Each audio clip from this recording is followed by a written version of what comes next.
DElEd learner আপনি দেখছেন YouTube channel SMDN tutorial made learning easy with quality materials. আজকে আপনাদের জন্য নিয়ে এসেছি 502 এর MCQ কালেকশন সম্পূর্ণ বাংলাতে।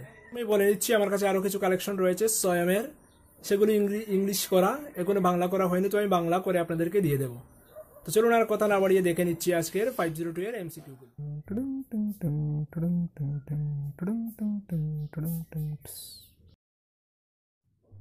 পেঁয়াজের জ্ঞানমূলক বিকাশের স্তর অনুযায়ী কত বছর বয়স পর্যন্ত পরিচিত বাস্তব বস্তুর সংবেদন ব্যবহার জ্ঞান বিকাশে সাহায্য করে? সেটার আনসার হচ্ছে 11 থেকে 12 বছর বয়স। বাস্তব সক্রিয়তার স্তর কত বছর বয়স পর্যন্ত? সেটার আনসার হচ্ছে 7 থেকে 12 বছর বয়স পর্যন্ত।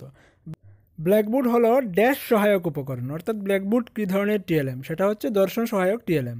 শ্রবণ সহায়ক উপকরণের নাম হলো, এখানে 4টা অপশন দেওয়া আছে, তার মধ্যে শ্রবণ সহায়ক উপকরণ হচ্ছে বেতার বার্তা। তারপর প্রশ্ন, দূরদর্শন, চলচ্চিত্র, কম্পিউটার কী ধরনের TLM? সেটা হচ্ছে শ্রবণ দর্শন বিষয়ক TLM। শ্রেণীকক্ষে TLM এর ব্যবস্থাপনাকে কয়টি ভাগে ভাগ করা যায়? সেটা হচ্ছে 3টি ভাগে ভাগ করা যায়। তারপর পাঠ্যপুস্তক সর্বদা ব্যবহৃত হয় কী হিসেবে? সেটার আনসার হচ্ছে পাঠ্যপুস্তক সর্বদা ব্যবহৃত হয় শিক্ষার অপরিহার্য অংশ হিসেবে। বিদ্যালয়ে সর্বাপেক্ষা সুবিধা প্রদানকারী TLM কি? বিদ্যালয়ে সর্বাপেক্ষা সুবিধা প্রদানকারী TLM হলো পাঠ্যপুস্তক। একটি অপরিকল্পিত TLM হলো, আনসার হবে ব্ল্যাকবোর্ড। তারপর নিম্নের কোনটি প্রকল্পিত TLM? সেটার আনসার হবে প্রজেক্টর, সেখানে ভুলক্রমে দেওয়া হয়নি, সেটার আনসার হবে প্রজেক্টর একটি প্রকল্পিত TLM। তারপরের প্রশ্ন, দুটি সংগৃহীত TLM এর নাম লিখো। তো আনসার হচ্ছে পাথর, হস্তলিপি, পুরানো ফটো অ্যালবাম ইত্যাদি। দুটি প্রস্তুতকৃত TLM এর উদাহরণ দাও। আনসার হচ্ছে চার্ট, গ্রাফ, অঙ্কিত ছবি, রেখাচিত্র ইত্যাদি। প্রাথমিক বিদ্যালয় স্তরে শিক্ষক ছাত্র অনুপাত হলো 1:40, অর্থাৎ সেটার আনসার হবে 1:40। RTE 2009 অনুযায়ী প্রাথমিক বিভাগে শিক্ষক ছাত্র অনুপাত কত?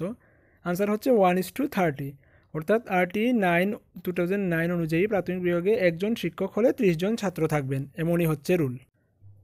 RTE 2009 অনুযায়ী উচ্চ প্রাথমিক বিভাগে PTR অর্থাৎ পিউপিল টিচার রেশিও কত? সেটার আনসার হচ্ছে 35:1, অর্থাৎ প্রাথমিক স্তরে 30 জন ছাত্র প্রতি একজন শিক্ষক এবং উচ্চ প্রাথমিক স্তরে 35 জন ছাত্র প্রতি একজন শিক্ষক। RIVER বা রিভারের পুরো নাম কি? তো সেটা হচ্ছে রিভারের পুরো নাম Rishi valley institute of educational resources.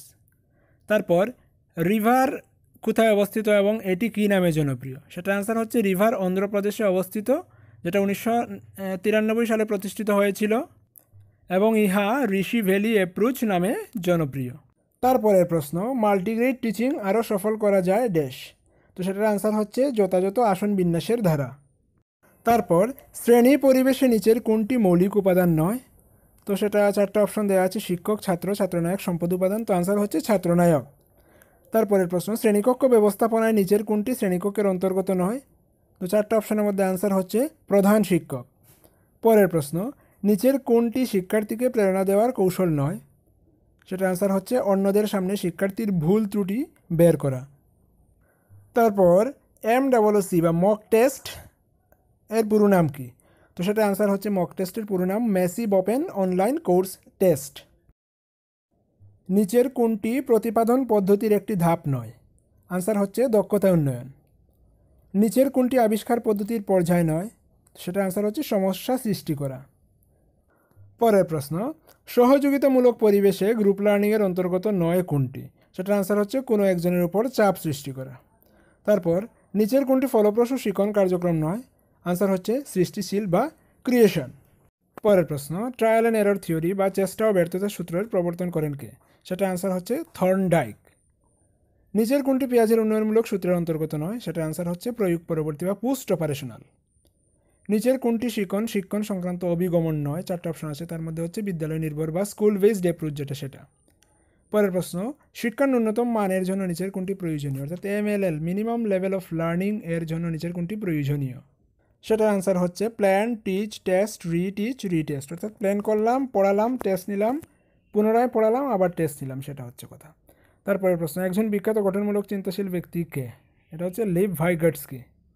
পরের প্রশ্ন, নিচের কোনটি শিক্ষার্থী কেন্দ্রিক অভিগমনকে নির্দেশ করে না? তো আনসার হচ্ছে শিক্ষার্থীরা প্রকল্প কাজের সাথে পরিচিত নয় সেই ব্যাপারটা। নিচের কোনটি ছাড়া সবগুলি শিখন কৌশল? তো সেটার আনসার হচ্ছে আনুষ্ঠানিক বা ফর্মাল ছাড়া বাকি সবগুলি শিখন কৌশল।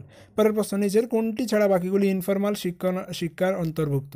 সেটার আনসার হচ্ছে ইহা কর্মস্তরে সরল কৌশল শেখার সাহায্য করে। পরের প্রশ্ন, এক প্রচণ্ড আভ্যন্তরীণ শক্তি যাহা চরিত্রগত পরিবর্তনে প্রেরণা যোগায় সেটি হলো? সেটা আনসার হচ্ছে ড্রাইভ বা কর্মশক্তি। পরের প্রশ্ন, শিক্ষা সর্বোত্তম হবে যখন ইহা? তো সেটার আনসার হচ্ছে গণতান্ত্রিক, অর্থাৎ শিক্ষা সর্বোত্তম হবে যখন ইহা গণতান্ত্রিক বা ডেমোক্রেটিক। তারপর নিচের কোনটি শিক্ষার উপর প্রভাব বিস্তার করে না? 4টা অপশন দেওয়া আছে, তার মধ্যে আনসারটা হচ্ছে পার্সোনালিটি বা ব্যক্তিত্ব। তারপর সাপেক্ষতা শর্ত কোন ধরনের শক্তিবর্ধনের অন্তর্গত, অর্থাৎ কোন ধরনের রিইনফোর্সমেন্ট? তো সেটার আনসার ধনাত্মক, ধারাবাহিক এবং ঋণাত্মক সবটাই, অর্থাৎ অল অফ দ্য অ্যাবাভ। পরের প্রশ্ন, নিচের কোনটি ছাড়া সবগুলি ঋণাত্মক শক্তিবর্ধনের অন্তর্ভুক্ত বা নেগেটিভ রিইনফোর্সমেন্ট? তো সেটার আনসার হচ্ছে শাস্তি প্রদান বা পানিশমেন্ট। পরের প্রশ্ন, দুই ধরনের রক্ষণাবেক্ষণের সময়সূচি হলো বা type of schedule of reinforcement আর? সেটা হচ্ছে কন্টিনিউয়াস অ্যান্ড ইন্টারমিটেন্ট, অর্থাৎ ধারাবাহিক এবং স্ববিরাম। তারপরের প্রশ্ন, মডেলিংয়ের মাধ্যমে শিখন নয় নিচের কোনটি? তো সেটার আনসার হচ্ছে এটা প্রায়ই ব্যবহৃত হয় সাধারণ অভ্যাস এবং প্রতিবর্ত ক্রিয়ায়। তারপরের প্রশ্ন, স্কিনারের সাপেক্ষতা শর্তকরণে দুই ধরনের রিইনফোর্সমেন্টের কথা বলা হয়েছে, সেগুলি কী কী? তো সেটার আনসার হচ্ছে পজিটিভ অ্যান্ড নেগেটিভ রিইনফোর্সমেন্ট, এবং অর্থাৎ ধনাত্মক এবং ঋণাত্মক রিইনফোর্সমেন্ট। পরের প্রশ্ন, শেখন প্রক্রিয়ায় আচরণগত পরিবর্তন হয় সেটা নির্ভর করে কিসের উপর? আনসার হচ্ছে প্র্যাকটিস অ্যান্ড এক্সপিরিয়েন্স, অর্থাৎ অনুশীলন এবং অভিজ্ঞতার উপর। তারপর পেভলভের সূত্রানুযায়ী যেভাবে মানুষ অভ্যাস এবং প্রতিবর্ত ক্রিয়া অর্জন করে তাকে কী বলে? সেটা আনসার হচ্ছে ক্লাসিক্যাল কন্ডিশনিং বা প্রথম শ্রেণীর শর্ত। তারপর আমাদের আচরণ অনুযায়ী শেখা সংক্রান্ত স্কিনারের সূত্রটি হলো? তো সেটার আনসার হচ্ছে অপারেন্ট কন্ডিশনিং বা সাপেক্ষতা শর্ত। তারপর এই যে বক্সের মধ্যে দেওয়া আছে RTE 2009 শিক্ষকের শর্তের জন্য নিয়মাবলী, সেটা কিন্তু সবাই শিখে রাখবেন, এখান থেকে প্রশ্ন এক দুটো হতেই পারে। তো সেটা হচ্ছে 1 থেকে 5, অর্থাৎ প্রথম থেকে পঞ্চম শ্রেণীর জন্য ভর্তি হওয়া শিশুদের সংখ্যা এবং শিক্ষকের সংখ্যা দিয়ে দিয়েছে। ছাত্র সংখ্যা যদি 60 পর্যন্ত হয় তাহলে শিক্ষক সংখ্যা হবে 2, যদি 61 থেকে 90 জনের মধ্যে ছাত্র থাকে তাহলে শিক্ষক সংখ্যা 3, যদি 91 থেকে 120-এর মধ্যে ছাত্র সংখ্যা হয় তাহলে শিক্ষক সংখ্যা 4, যদি 121 থেকে 200-এর মধ্যে ছাত্র সংখ্যা হয় তাহলে শিক্ষক সংখ্যা 5, আবার যদি 150-এর উপর শিশু হয় তাহলে 5 জন শিক্ষক থাকবেন এবং 1 জন প্রধান শিক্ষক থাকবেন। আর ছাত্র সংখ্যা যদি 200-এর উপর হয় তাহলে ছাত্র শিক্ষক অনুপাত হবে 40:1। তো এই ব্যাপারটি ভালো করে দেখে যাবেন, যে দিয়ে দিতে পারে যে একটা বিদ্যালয়ে ছাত্র সংখ্যা হচ্ছে 92 জন বা 100 জন, তাহলে শিক্ষক সংখ্যা কত হবেন? সেটা MCQ দিতেই পারে। তারপর পরিকল্পনা পিরামিডের স্তর হলো, সেটা হচ্ছে 4টি, আনসার 4টি। তারপর কিছু পুরো নাম আছে, ওইগুলো শিখতে হবে, যেমন TLM teaching learning material, PTR pupil teacher ratio, RTE right to education, MGT multigrade teaching, MLS multilevel situation, MLT multilevel teaching. তো একটা ব্যাপার, মাল্টিলেভেল টিচিং এবং মাল্টিগ্রেড টিচিং ব্যাপারটা ভালোভাবে শিখবেন, ওটা কিন্তু একটা ইম্পর্টেন্ট জিনিস 502-এর ক্ষেত্রে। তারপর দেওয়া আছে যেমন গ্রুপ এ গ্রুপ বিতে অপরিকল্পিত সহায়ক উপকরণ, তো সেটা হচ্ছে গিয়ে ব্ল্যাকবোর্ড। পরিকল্পিত সহায়ক উপকরণ, সেটা হচ্ছে গিয়ে চলচ্চিত্রের অংশ। শ্রবণ সহায়ক উপকরণ, সেটা হচ্ছে বেতার। শ্রবণ দর্শন সহায়ক উপকরণ, সেটা হচ্ছে দূরদর্শন। সংগৃহীত সহায়ক উপকরণ, সেটা হচ্ছে পাথর, মাছ ইত্যাদি। আদর্শগতভাবে প্রত্যেক শ্রেণীর জন্য কয়টি কক্ষ থাকা উচিত? সেটা হচ্ছে 1টি। যে কোনো শ্রেণীতে কত ধরনের সম্পর্ক রয়েছে? সেটা হচ্ছে 2 ধরনের সম্পর্ক, এক হচ্ছে শিক্ষক ছাত্র সম্পর্ক, আর এক হচ্ছে ছাত্রছাত্র সম্পর্ক। পরের প্রশ্ন, বক্তৃতা পদ্ধতিতে ছাত্রছাত্র যোগাযোগের সুযোগ ড্যাশ।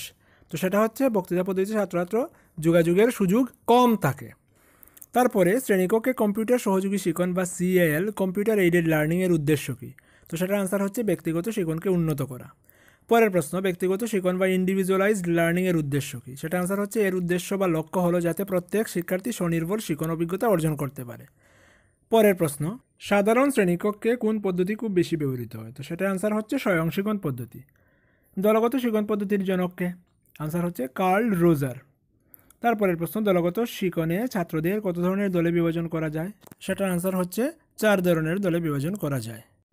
পরের প্রশ্ন, শ্রেণীকক্ষের ব্যবস্থাপনাকে কয় ভাগে বিভাজন করা যায়, অথবা পরিকল্পনা পিরামিডের কয়টি স্তর? তো সেটার আনসার হচ্ছে 4। তারপরের প্রশ্ন, একক শিখনের জন্য নিম্নলিখিত কোন কোন বিবৃতি সত্য? তো সেটার আনসার হচ্ছে ছাত্ররা কাজের দায়িত্ব পালন করে নিজ প্রচেষ্টায়।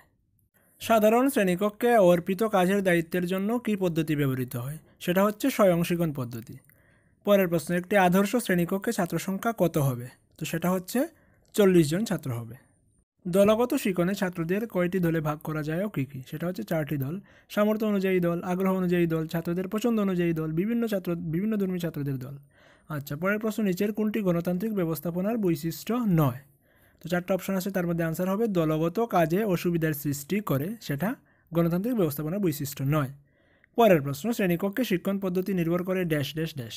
তো সেটা আনসার হচ্ছে শিক্ষার্থীর উপর, শিক্ষা উপকরণের উপর, শিক্ষকের দক্ষতার উপর, অর্থাৎ সবগুলি। পরের প্রশ্ন, কোনটি শ্রেণীকক্ষ নিয়ন্ত্রণের পদ্ধতি নয়? 4টা অপশন দেওয়া আছে, তো সেটা হচ্ছে শাস্তি এবং পুরস্কারের নীতি, সেটা শ্রেণীকক্ষ নিয়ন্ত্রণের পদ্ধতি নয়। তারপরের প্রশ্ন, শ্রেণীকক্ষ ব্যবস্থাপনার জনককে?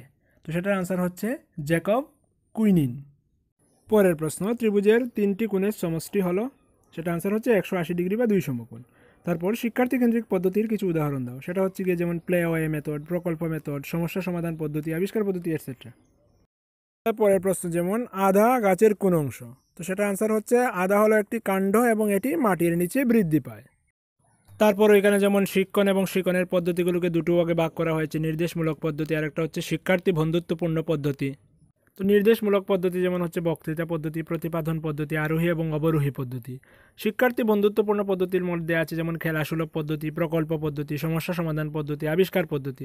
তো সেখান থেকে MCQ দিয়ে দিতে পারে, যে কোনো 3টে বা 4টে দিয়ে দিলে বলবে যে কোনটা নির্দেশমূলক পদ্ধতি নয় বলুন। তো MCQ এর জন্য সেটা একটু ভালোভাবে দেখে রাখবেন।